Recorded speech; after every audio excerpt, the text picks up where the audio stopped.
Hi, welcome back to my channel. In today's video, I'm going to show you how to easily turn on or off location settings in Google Chrome.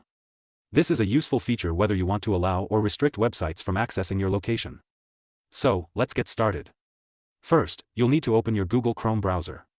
Once you have it open, look towards the top right corner of the screen. You'll see three vertical dots. This is the menu button. Click on these three dots to open the drop-down menu. In the menu, you'll want to scroll down until you find the Settings option. Click on Settings, and this will take you to the Settings page where you can adjust various options for your browser. On the Settings page, look for the section labeled Privacy and Security. This section contains important settings to help you manage your data and protect your privacy while browsing. Click on Privacy and Security, and a new set of options will appear.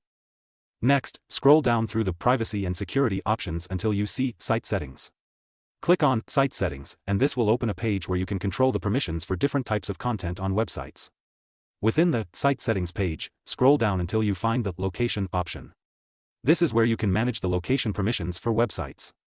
Click on Location, and you'll be taken to a page where you can customize your location settings.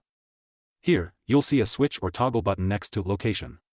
If you want to turn off location access, simply click on the switch to turn it off. This will prevent websites from accessing your location. If you want to turn it back on, click the switch again to enable location access.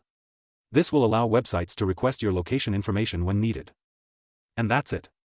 You've successfully learned how to turn on or off location settings in Google Chrome.